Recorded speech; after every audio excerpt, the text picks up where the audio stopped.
I never expected my life to take a turn like this, but here I am. My name is Jack Harris, and I'm 50 years old. My wife, Lori, and I have been married for 18 years, and we have 2 kids, Josh, who's 15, and Emily, who's 10. Our life together has been what most people would call a success. Stable jobs, a happy family, a house we loved. But, like all good things, it started to unravel when I least expected it. It all began when I decided to surprise Lori by taking the kids to New York during her business trip. I thought it'd be a nice change of pace, a chance to bring some joy back into our lives. I thought she'd appreciate it. I mean, who wouldn't want a surprise vacation with their family, right? But almost immediately, something felt off. Lori, who was always quick to pick up my calls or respond to a text, hadn't answered my messages for days. First, I shrugged it off. Maybe she was busy with work. She's always been a hard worker, so I didn't think much of it. But as the days went by and she still didn't respond, I found myself thinking about it more often. Was something going on? Was she intentionally ignoring me? I tried to stay calm, telling myself that she was probably just swamped with work or wrapped up in some business-related thing that required her attention. After all, I knew she had a demanding job, and I didn't want to be the paranoid husband jumping to conclusions. But there was a quiet voice in the back of my head that wouldn't let go. Then, something happened on her birthday that made me pause. Lori had always been the type of person who cherished her birthday, even if she didn't make a big deal out of it. Every year, she would plan something small. Maybe a dinner with the family or a quiet evening at home. Nothing extravagant, but always meaningful. That year, though, she told me she'd be home late because of a work event. She didn't give me many details, but I didn't think much of it. It wasn't until the next morning that the cracks in our communication really started to show. Lori came home at 3 a.m. that night, way later than I'd expected. She'd always been punctual when it came to our family, and for her to show up so late without a clear explanation raised my suspicion. I waited up, hoping she'd walk in and tell me everything was fine, but when she finally did get home, I was taken aback. She was distant, distracted, and avoiding eye contact. It was unlike her. She barely acknowledged me before she headed straight upstairs to get some rest. I wanted to ask her where she'd been, why she was home so late, but I didn't want to seem overly accusatory. I convinced myself that maybe she had just had a tough time at her event, and that's why she seemed off. She had always worked long hours, so I figured this was just another late night of work. I didn't want to ruin the night with questions that might make her defensive. But I couldn't shake the nagging feeling that something was wrong. Something had changed. Lori had always been the kind of person who would tell me everything, even if it wasn't a big deal. She'd never hidden anything from me. So why was she so distant?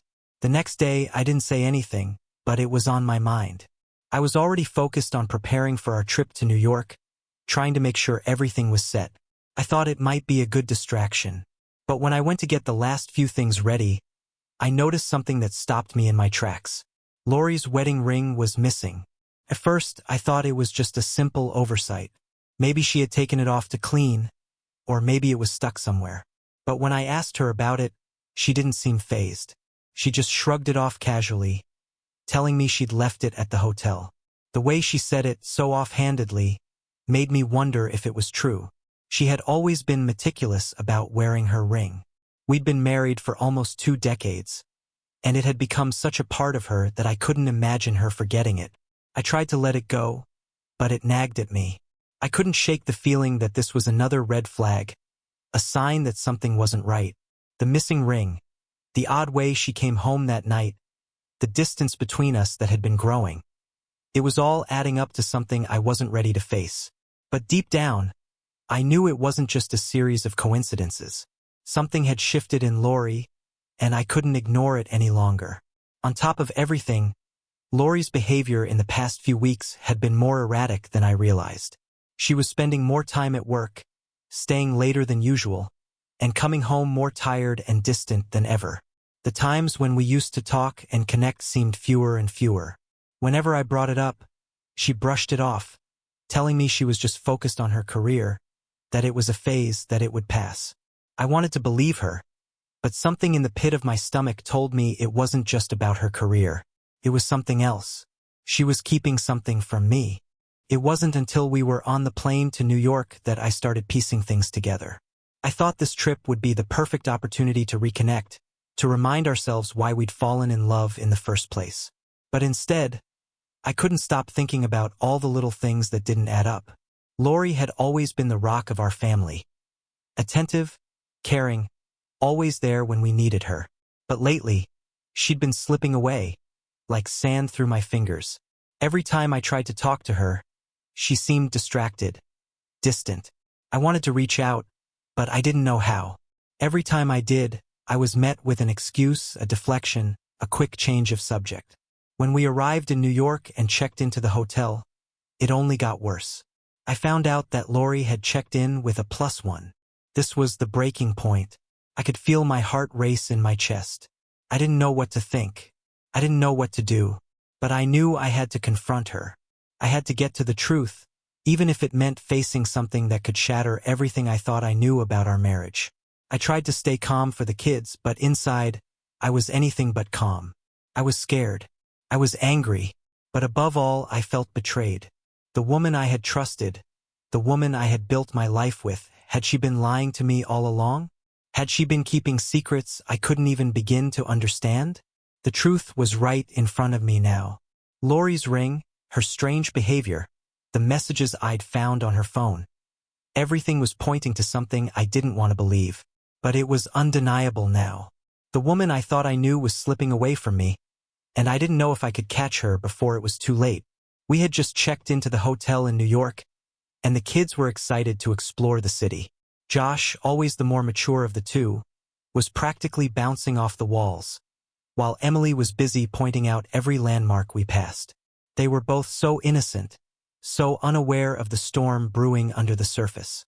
I tried to focus on their excitement, to push the thoughts about Lori to the back of my mind, but it was nearly impossible. The city, so full of life, only served to heighten the silence between us. I couldn't shake the feeling that something wasn't right. The air between Lori and me felt thick, suffocating. We used to talk about everything, our dreams, our fears, our plans.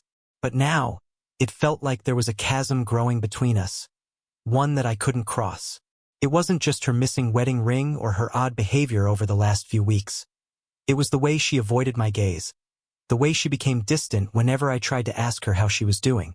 There was a coldness to her that hadn't been there before, and it was eating away at me. We had always been a team. Lori and I, we were partners in everything. We raised our kids together, made decisions together, shared the weight of our lives as a unit.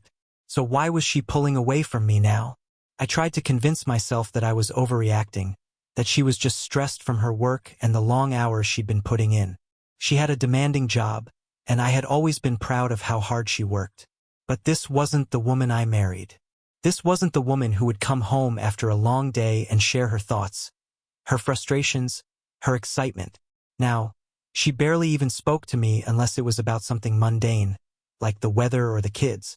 As we settled into the hotel room, I tried to act normal for the sake of the kids. They were so excited to be in New York, and I didn't want to ruin it for them. We had already been through enough in the past few months, and I didn't want them to feel the tension between Lori and me. But no matter how hard I tried, I couldn't shake the feeling that something was wrong. Lori went to take a shower, and I found myself staring at the phone in my hand. I knew it was wrong, invading her privacy, looking through her messages, but I couldn't help it. My mind kept racing back to the times I had caught her hiding her phone, turning it face down whenever I entered the room, or quickly locking the screen when I walked by. These were all small things, but when added up, they painted a picture I wasn't ready to face. I knew it was a violation of trust, but I had to know the truth. I had to see if my suspicions were justified or if I was just being paranoid. I pulled up her messages, heart pounding in my chest. What was I hoping to find? Was I hoping for some explanation, some reason why she had become distant? Or was I hoping for something more? Something that would confirm the fear that had been building inside me for weeks? The messages on her phone were like little daggers to my heart. There were texts from a name I didn't recognize, Mark. I scrolled through the messages quickly, trying to piece together what I was reading. They were casual at first, just talk about work, about deadlines, about meetings. But then, I saw something that stopped me dead in my tracks. "Can't wait to see you later tonight," the message said. And then, "I'll make sure it's just us this time. No distractions." I felt a wave of nausea wash over me. My heart was racing, and my hands were shaking. Who was this Mark? And what was going on between him and Lori? I heard the shower turn off, and I quickly set the phone down, trying to regain my composure. I didn't want her to know what I had just discovered. I couldn't confront her just yet. I needed to understand more. But the truth was starting to dawn on me, and it felt like the ground was slipping out from under my feet. Lori came out of the bathroom, her hair still wet, and gave me a quick smile. But it wasn't the same smile. It wasn't the smile that had always made me feel safe, like everything would be okay. This one felt forced, like she was pretending everything was fine when it clearly wasn't. "How are the kids?" she asked, brushing past me to grab a towel from the drawer. "They're excited," I said, trying to sound normal. "We're going to go explore the city tomorrow." She nodded, still avoiding my gaze. "Sounds great," she replied, her voice distant. I wanted to ask her about the texts I had found, but I couldn't bring myself to do it. Part of me was afraid of what she might say, afraid of what I might hear. And the other part of me just wanted to pretend everything was fine, to ignore the growing suspicion that had taken root in my mind. But I couldn't ignore it anymore. I couldn't pretend that everything was okay when it clearly wasn't. I spent the rest of the evening trying to act like nothing had changed. We took the kids out for a walk around Times Square, and I tried to focus on their excitement and their joy. But every time Lori and I exchanged a glance, every time I saw her look away quickly, it felt like a reminder that the connection we once had was slipping through my fingers. The next morning, things only got worse. Lori seemed even more distracted than usual, lost in her own thoughts. She was barely present when we were having breakfast, and when I tried to talk to her, she gave me short answers. I asked her if she was feeling okay, but she just shrugged it off, saying she was tired from the trip. But I knew better. She hadn't been herself for weeks, and no amount of exhaustion could explain the distance between us. That afternoon, I decided to follow her. I didn't know why, but something inside me told me I needed to see for myself. I needed to know where she was going, who she was meeting. So, when she told me she was going to meet a colleague for drinks, I made up an excuse to stay back with the kids. I watched her leave the hotel, dressed in a tight black dress that was a little too revealing for a casual business meeting. She looked stunning, of course, but there was something about the way she walked out that made me feel sick. It was as if she was trying to look her best for someone, and I had a sinking feeling that someone wasn't me. I waited a few minutes, then slipped out of the hotel. I kept my distance, careful not to be seen. I followed her as she walked down the street, my heart pounding in my chest. She didn't seem to notice me, too focused on her phone or whatever was going through her mind. Then, she stopped in front of a small cafe. She didn't go in, though. Instead, she turned around and looked around quickly, as if she was waiting for someone. And then a man appeared, a tall, well-dressed man who greeted her with a smile that seemed too familiar. They embraced briefly, and I felt my stomach drop. This was it. The moment I had feared, the moment that confirmed everything. Lori had been hiding something from me. She had been seeing someone else. Couldn't breathe. The air around me felt thick, and I stood there, frozen, as Lori and the man shared a moment that I couldn't unsee. It was like my heart had stopped beating, and all the blood drained from my face. I watched as Lori laughed at something the man said, her eyes lighting up in a way that made my stomach churn. It was a look I hadn't seen in months, maybe longer. She hadn't looked at me like that in so long, not since the early days of our relationship. I felt something inside me crack, like a dam breaking, and the flood of emotions that followed hit me all at once. Anger, betrayal, confusion, disbelief. I wanted to run up to her, to confront her right there, but I couldn't. I didn't know how to confront her. I didn't even know what to say. And deep down, part of me was terrified of what the answer might be. I watched them enter the cafe together. My legs felt weak, and I leaned against a nearby building to steady myself. I didn't know how long I stood there, lost in my thoughts, my mind racing with the realization that everything I thought I knew about my marriage was a lie. Lori wasn't the woman I thought she was. She wasn't the woman I'd spent the last 18 years with. She had been hiding something from me, something big, and I had no idea how long it had been going on. I felt the urge to storm inside the cafe, to march up to her and demand an explanation, but something held me back. I wasn't sure if it was the fear of what I might find or if it was the overwhelming shock of seeing her with another man, someone I didn't recognize, someone who seemed to make her smile in a way that I hadn't in months. But I knew I couldn't confront her yet. I needed more than just a fleeting moment of doubt. I needed proof. I needed to know everything. I stood there for what felt like an eternity, watching as Lori and the man sat down at a table near the window. I couldn't hear their conversation, but I could see the way they interacted. It wasn't casual. It wasn't business. It was an asterisk, mate. The way he leaned in, the way she seemed so at ease, as if they had known each other for years. It was more than just a friendly meeting, it was something else. As I watched them, I felt my heart twist with jealousy and anger. How could she do this to me? How could she betray everything we had built together for a few stolen moments with someone else? I thought we had a solid marriage, a foundation built on trust, love, and shared memories. But it was all crashing down before my eyes, and I didn't know how to stop it. I didn't know how to save us. I finally tore myself away from the cafe, knowing that if I stayed any longer, I would do something rash. I had to get away, to clear my mind, to think. So, I walked aimlessly through the streets of New York, not caring where I was going.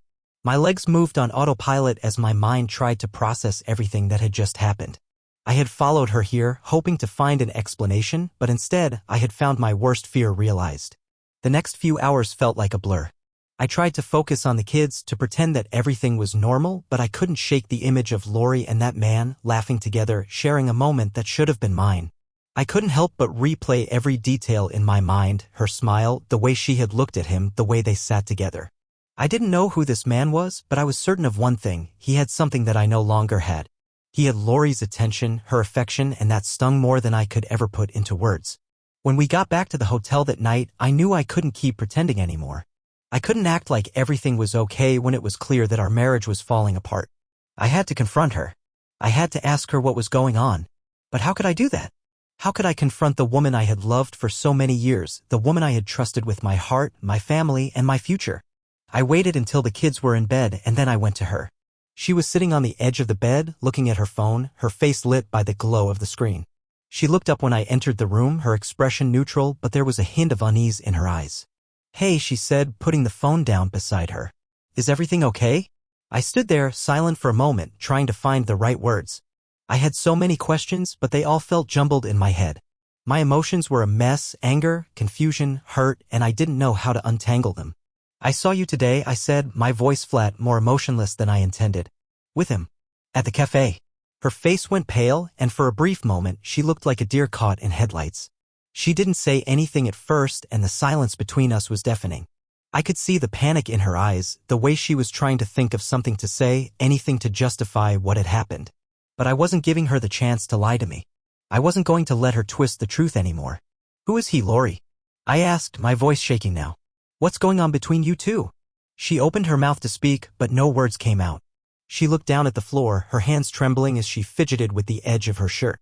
I could see her struggling, like she wanted to explain herself, but didn't know how. It was like watching someone who had been caught in a lie, but couldn't figure out how to make it sound believable. I didn't mean for this to happen, Jack," she said finally, her voice barely above a whisper. It just happened. I didn't want to hurt you." I felt like the floor had been ripped out from under me. "It just happened?" I repeated, incredulous.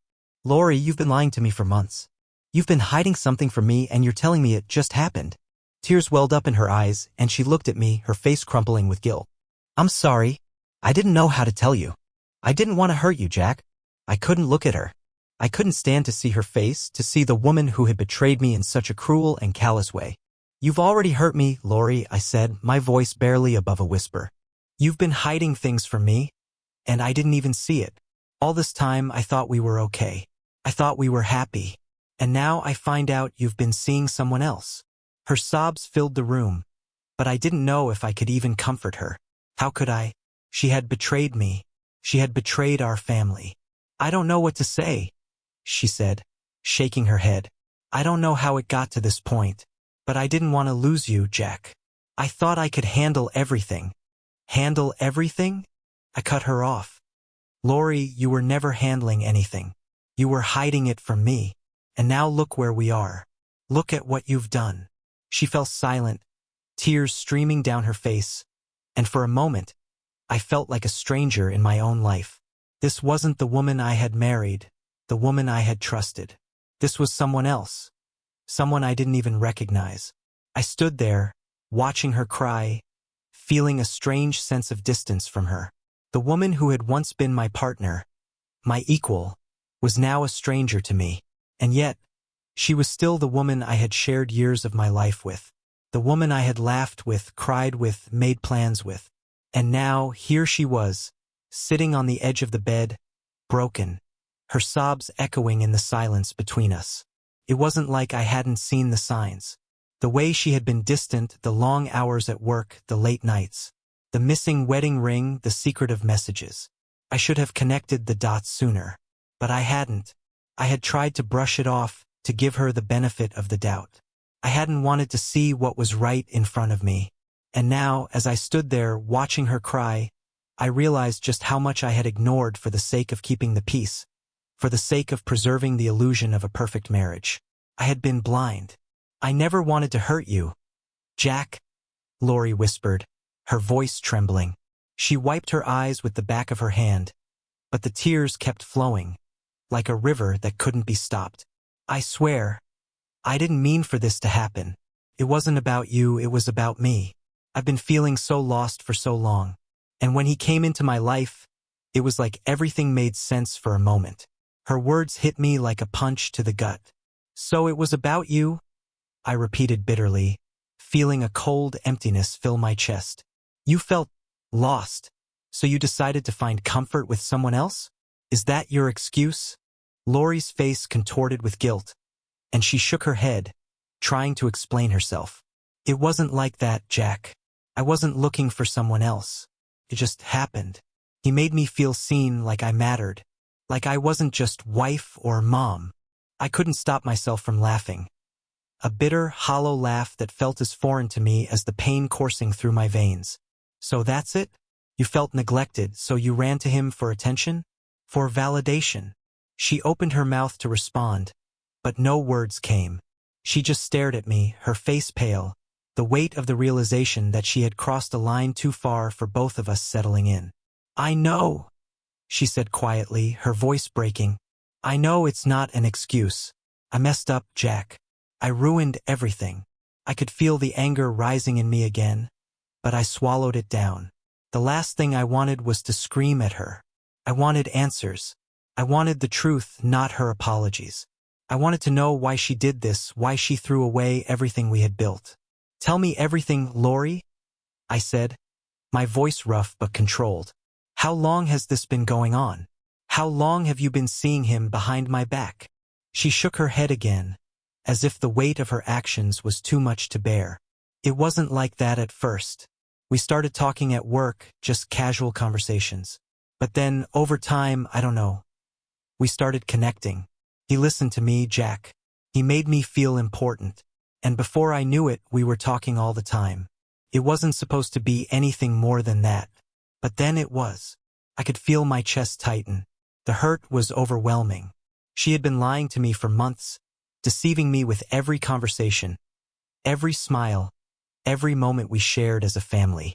I had trusted her. I had trusted her to keep our family intact, to stay faithful to the vows we had made. But you didn't stop there, did you? I pressed, my voice growing quieter, colder. You didn't just talk. You crossed a line, Lori. You chose him.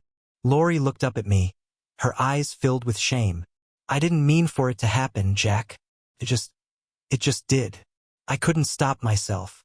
I clenched my fists at my sides, fighting the urge to lash out. And you didn't think I deserved the truth? You didn't think I deserved to know?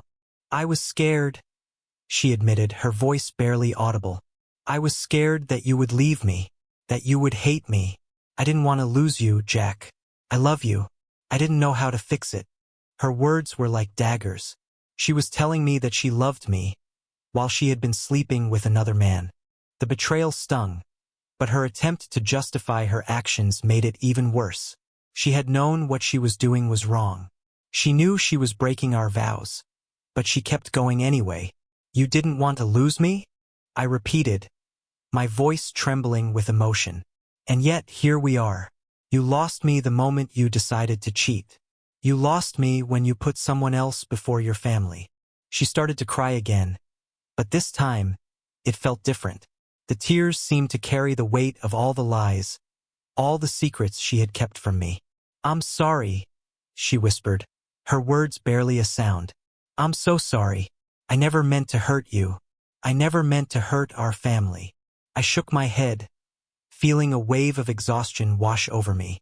I didn't know how much more of this I could take. I wanted to believe her. I wanted to hear her say that she was truly sorry, that she had learned from her mistake and would do anything to make it right. But deep down, I knew that the damage had been done. Trust, once broken, could never fully be repaired. "How long?" I asked again, my voice tight. "How long have you been seeing him?" Lori hesitated, her eyes darting to the floor. "A few months," she said finally, her voice breaking. "It started in the spring, right before the business trip to Chicago. We were talking a lot and then it just happened. I didn't mean for it to go this far. I never thought I would hurt you like this." A few months. The weight of those words hit me hard. For months, I had been living in a lie, believing that everything was fine. But behind my back, Lori had been building a relationship with someone else, someone who wasn't me. And now, I had to confront the painful reality of it all. I turned away, unable to look at her any longer. "I don't know what to say, Lori. I don't know how we come back from this." "I know," she whispered. "I know it's too late. I ruined everything. I just wanted you to know that I'm sorry. I never wanted to hurt you. You mean everything to me." I closed my eyes, trying to block out the sound of her crying, the weight of her words pressing down on me. I had to make a decision. I had to figure out what to do next. I couldn't keep living like this, in a marriage that had been shattered by betrayal. The weight of Lori's confession hung heavily in the air, suffocating the space between us. It felt like I had been punched in the stomach, the air knocked out of me by the truth. I had always considered myself a strong man, a good husband and father, but now I was questioning everything I had believed about myself, about Lori, and about our family. How could she have done this?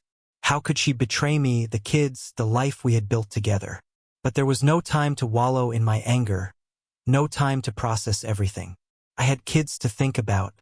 Josh, our teenage son, was already growing distant in his own right. And Emily, our sweet 10-year-old daughter, was blissfully unaware of the storm brewing under our roof. They deserved to have their mother and father present, no matter how much Lori had betrayed me. They deserved a normal life. Or at least, they deserved some semblance of normalcy until we figured out what came next. Josh had been more perceptive than I gave him credit for. Over the past few weeks, I had noticed that he had been unusually quiet, spending more time in his room and less time with the family. When I asked him if something was wrong, he'd shrug it off, tell me everything was fine, and retreat into his personal world. But something told me he knew. Josh wasn't stupid. He could sense the tension between Lori and me. He had seen the distance grow between his mother and me, and I knew that, like any observant teenager, he had started to connect the dots. Emily, on the other hand, was still innocent. She didn't see the cracks in our family, the quiet arguments that had become routine, the way Lori had started to check out emotionally. Emily still believed in the fairy tale. She still saw us as the perfect family, with no idea that the foundation was crumbling beneath her feet. It wasn't long before Josh confirmed my worst fears. It was the evening after Lori's confession, the night after our long conversation where I had demanded the truth. The kids and I were having dinner, trying to pretend that everything was normal. But the silence was unbearable. Every bite of food seemed to weigh more than the last. Every time Josh looked up from his plate, I could feel his eyes on me, like he was studying me, waiting for me to say something, anything, to explain why the air in the house had shifted. Then, out of nowhere, Josh asked the question I had been dreading. "Dad," he said quietly, his voice laced with uncertainty, "is Mom cheating on you?" My heart dropped into my stomach. I froze mid-bite, unable to answer right away. I glanced at Lori, who was sitting across from me, her face pale and drawn. She had been avoiding eye contact with me all evening, and now she looked at Josh with a mix of guilt and fear. She knew this moment was coming, but neither of us had prepared for it. Josh wasn't stupid. I had always known he was perceptive, but I didn't realize just how much he had picked up on. My son had seen the change in Lori's behavior. He had sensed the unease, the arguments that weren't really arguments, but just long silences. He had seen the way I had pulled away emotionally from his mother. And now he was asking the question that would change everything. I swallowed hard, trying to steady my breath. I looked at Lori again, waiting for her to speak, to say something, but she didn't. She couldn't. The truth had already been laid bare, and there was no way to sugarcoat it. No way to hide from it anymore. Josh, I began, my voice thick with emotion. I stopped myself, unsure of how to answer. How could I explain this to him? How could I make him understand that his mother had betrayed us all without making him feel like it was his fault, like he somehow missed the signs? Dad, Josh interrupted, his voice trembling slightly. Is she? I nodded, my heart breaking as I said the words I never thought I'd have to say to my son. Yes, Josh. Your mom, she's been unfaithful. The words hung in the air, heavy and final. Emily, sitting beside Josh, looked up from her plate, her innocent eyes wide with confusion. What do you mean, Dad? She asked, her voice soft. She didn't understand. She couldn't. Josh's face went pale. He didn't say anything at first, just stared down at his plate, his fingers clenched around his fork. I could see the pain in his eyes, the hurt, the betrayal. He had always been close to his mother, and now it seemed like the ground was shifting beneath his feet. Lori didn't say anything either. She was sitting there, silent, her hands folded in her lap as if she were waiting for the world to fall apart around us. And in a way, it already had. I knew I needed to say something to Josh, something to reassure him, but I didn't know what. How could I reassure him that everything would be okay when I knew, deep down, that it wouldn't be? How could I pretend like our family was going to be whole again when it had been shattered? Josh, I said quietly, this is not your fault. Your mom and I, we've had some issues. We've been distant, and she made a choice. But this is not something you caused. I want you to know that, okay? Josh nodded, but I could see the tears welling in his eyes. He didn't say anything, but I could tell that he was struggling to process the weight of the truth. I wanted to hold him, to tell him everything would be okay, but I couldn't even convince myself of that. Emily, still sitting next to Josh, reached out and put a hand on his arm. What's going on? She asked again, her voice filled with confusion. She was too young to understand, too innocent to grasp the depth of what was happening. Lori, still silent, finally spoke, her voice barely audible. I'm sorry, Emily, she said, looking at her daughter with tears in her eyes. I'm so sorry. I've made a huge mistake. And I don't know how to fix it. But no apology could fix the damage. No words could erase the betrayal that had taken root in our family. That night, as we all sat in silence, I couldn't help but think about the family we had been. The family that we used to be. Before the lies, before the secrecy, before the distance. I wanted to go back to that time, to those days when Lori and I laughed together, when we had a future that felt certain. But now that future was gone. It was slipping through my fingers, and there was nothing I could do to stop it. The days that followed were a blur. I tried to maintain some sense of normalcy for the kids, but it was becoming increasingly difficult.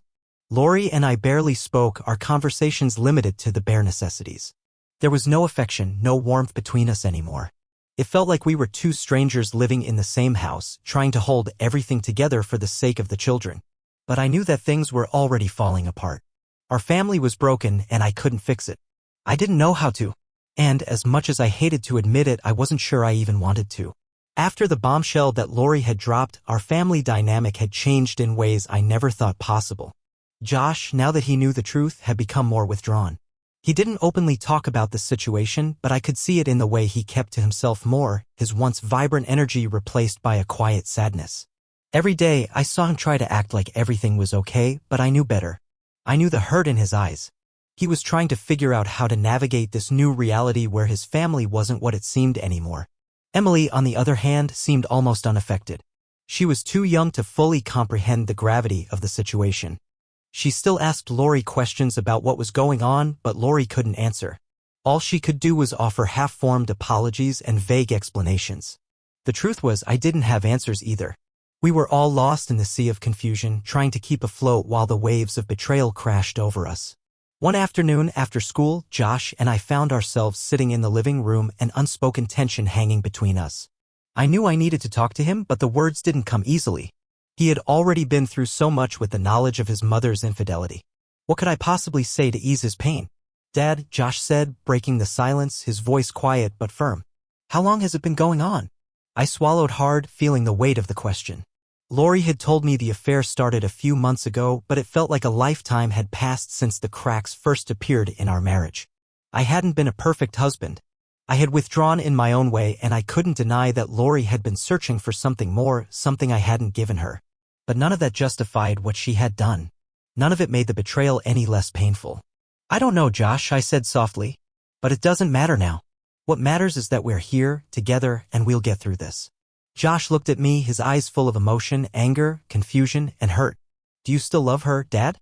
That question hit me like a ton of bricks. It was the one thing I hadn't been able to answer myself. Could I still love Lori after everything? The woman who had betrayed me, who had torn our family apart. How could I reconcile the love I once felt for her with the reality of her actions? "I don't know," I answered honestly. "I want to, Josh. But right now, I don't know how to love someone who hurt me like this." Josh didn't respond. He just nodded, the understanding between us unspoken but clear. It was a difficult conversation, but it was one we both needed to have. There was a lot of pain, and it wasn't going to go away overnight. But at least we were talking. At least we were starting to process it together.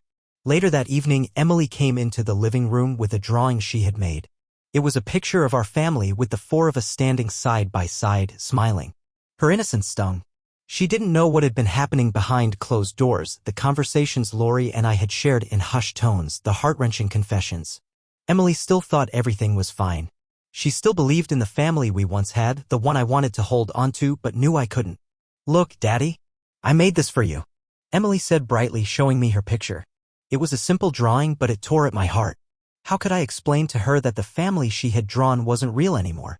How could I tell her that her mother had broken our trust, shattered the foundation of what we had built? "That's beautiful, sweetie," I